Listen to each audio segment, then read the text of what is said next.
Alright, so in this exercise we're going to be covering the side lying hip external rotation, contract, and relax method here. This is kind of a modification of our pails and rails. We're going to be using 5-second contractions of a push and a pull action. This is to help work on that hip external rotation of the leg that is in front here.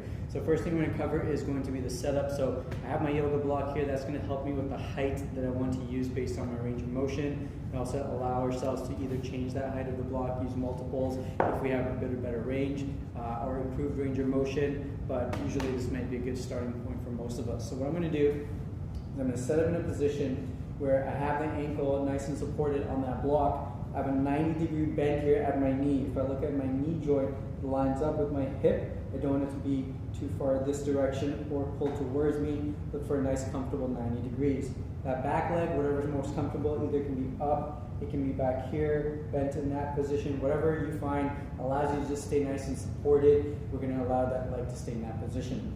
Now I'm going to take my hand, place it on the knee. First thing I'm going to do is create some tension, so squeezing around this hip for about 5 seconds. And for the first, squeezing and creating tension around that hip joint.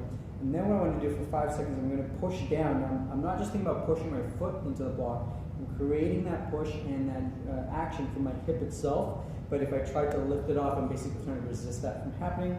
So we're going to do about a 5-second push down, creating that push and action from the hip joint. We relax, and we go into our 5-second pull. Now I'm thinking about pulling from the top part here.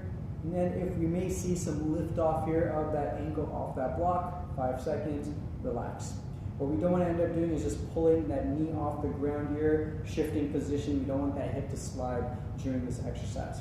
Just going to give another view of that side lying position here so that you can get an idea of that ankle, or that hip rather. So again, you can see I'm trying to create a nice 90-degree here at that knee and the hip as I'm supported and maintaining this position as we do our contracts and relaxes.